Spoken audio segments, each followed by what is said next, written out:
na, guys! At tuluyan na nga pong nawalan ng powers. Nawala na ng bisa ang powers niyang magpa-stop ng mga bagay-bagay. So ngayon guys, nakahanda na po ang detention center para dito sa kaisa-isang appointed son of God and the owner of the universe na siya ang huling pipirma para sa kaligtasan ng tao. Natatawa ko, sorry. Pero guys, alam nyo, ang unfair. Pag mayaman, naka-aircon, 3 toilet, pwede mag-cellphone. Pag mahirap, folding bed, banig, minsan sa sahig pa. Ang unfair talaga ng mundo, no, guys? Kasi, itong detention center para dito kay Pacquiao, kasi, you know, resource person siya. Ang unfair, guys. Pwedeng gumamit ng cellphone. 3 pa ang toilet. At ang pinakamalala pa dito, guys, naka-aircon. Ang unfair talaga. So ngayon, ipapakita ko sa inyo guys yung video ng detention center na pinakita ng camera. Kasi alam nyo naman guys na itong si Pacquiao ay hindi sumipot na naman, 'di ba, sa Committee on Legislative Franchise kung saan kinakailangan siya doon as a resource person kasi may mga tanong na hindi naman kayang sagutin ng kanyang abogado at the same time hindi din kayang sagutin ng mga miyembro ng SMNI na nagtatrabaho nga sa SMNI at ang tanging pwedeng makasagot lamang po nito ay walang iba kundi si Kibuloy. Pero as usual nga, ang ginagawa niya ay patuloy pa din po sa pag-skip. So, kasabay nga po ng paghain ni Senator Risa Hontiveros ng sabina, naghain din po ang committee ng sabina kay Pacquiao. So, kapag hindi po siya umattend sa naturang hearing, ay pwede po siyang ipasight and contempt. At nangyari na nga po guys, pinasight and contempt siya. So, ngayon, nag-aantay na lamang po ng 2 to 3 days kasi binigyan siya ng 3 araw na palugit kasi may show cause order. So, kung hindi man po siya mag-show cause order, ang kulungan po nakahanda na para sa kanya. So, ngayon guys, ang unfair lang. Kasi, yung detention center ng Kamara para dito kay Apollo Kibuloy, napakaganda. Madaming ang nag-comment, paano makontempt?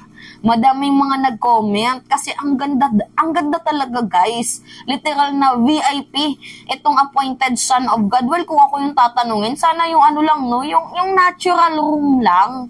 Yung parang natural na pang Pilipino ba?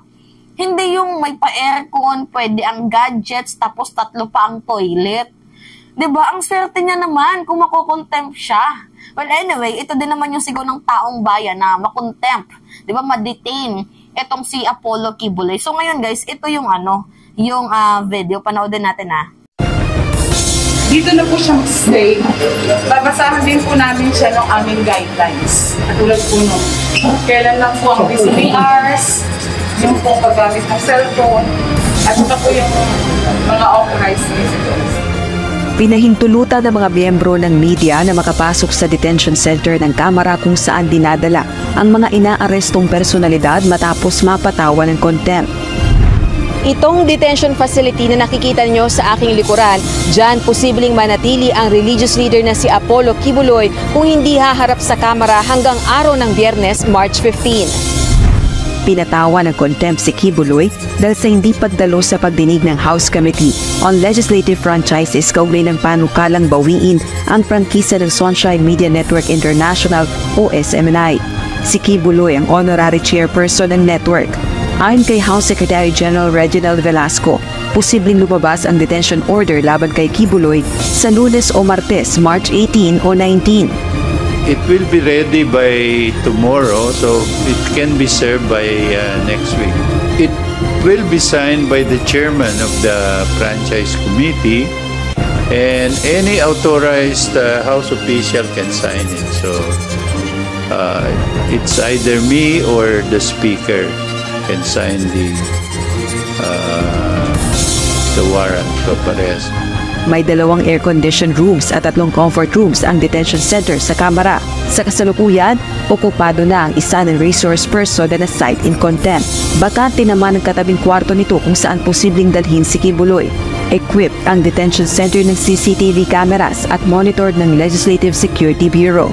Bago ipasok sa loob, dadaan security at medical check-up ang detainee. Pwedeng gumamit ng cellphone sa loob ng pasilidad, subalit 30 minuto lamang kada araw ang ibibigay na oras. Maaari namang hilingin na palawigin ito sa House Committee na nagpa-contempt sa detainee. Alas 9 hanggang alas 11 ng umaga o 1 hanggang alas 3 ng hapon, Lunes hanggang Sabado ang visiting hours sa detention center. Samantala, welcome naman para sa Makabayan Bloc lawmakers ang pagkakapasa ng panukalang batas na nagsusulong na bawiin ang prangkisa ng Suara Sug Media Corporation na nag-ooperate sa ilalim ng business name na Sunshine Media Network International o SMNI. Bunsod umano ito ng sari-saring paglabag sa prangkisa ng network gaya ng fake news peddling, red tagging at paglabag sa broadcasting standards. Yung hindi pagsipot ni Kibuloy sa pagdinig ng komite ay nagpapakita ng kanyang pag-iwas sa accountability. Akala ko ba ay appointed son of God siya? Bakit takot siyang humarap sa Kongreso? Sabi ni Apollo Kibuloy, siya daw ang pipirma sa kaligtasan ng tao. Ang tanong natin ngayon, mapipirmahan ba niya ang sarili niyang kaligtasan? Bukod sa Kamara, may ultimatum na rin ang Senado kay Kibuloy upang magpaliwanag kung bakit hindi ito dapat arestuhin ng Senado. Kaugnay naman ito ng ginagawang investigasyon ng Senado sa mga alegasyon ng sexual crimes laban sa religious leader. Rosa Licoz, UNT. So, narinig nyo naman yung balita, no, guys, no? Na naka-ready na ang kulungan, ang detention center para dito kay Pastor Mo Apollo Kibuloy. Kasi nga, patuloy pa din itong si Kibuloy sa kanyang ginagawa na pambabastos. Hindi lang sa Senado, pati sa committee. Hindi siya sumisipot.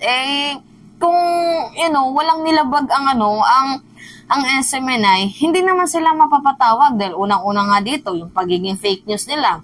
Pang-red tag. Diba nga itong si Lorraine Badoy na anuhan na mismo na guiltyhan na ng Supreme Court.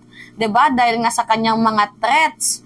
So nakakalungkot guys na itong si Kibuloy appointed son of God pero bastos. Tama ba 'yun?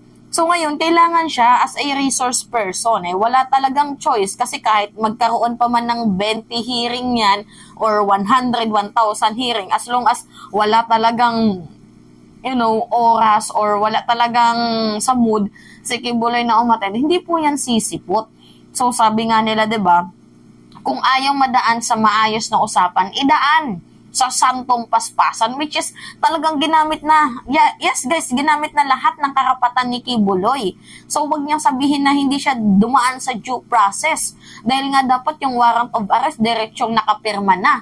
Abay ngayon, dito sa committee, kailangan pa siyang umabot ng 3 araw na mag-show up. Dito naman sa Senado, 48 hours, 'di ba? Na kailangan makapag-show cause siya.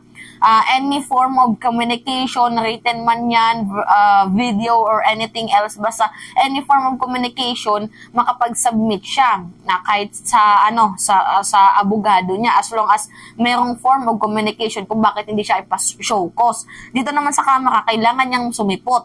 So yun na nga guys, patuloy pa din itong si Kibuloy sa kanyang ginagawang pambabalahura.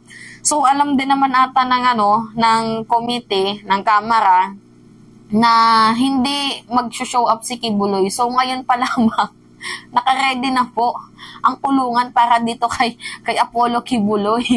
Diba? Nakakatawa talaga itong appointed son of God na to. Sabi niya, sige, lulusamin ko yung mga kaluluwa niyo sa impyerno.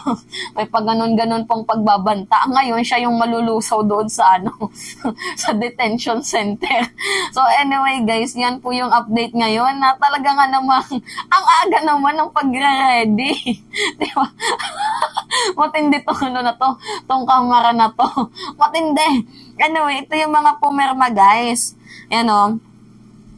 So, truth that matters. So here are the members of the House of Representatives who actively take to stand against Sunshine Media Network International or SMNI.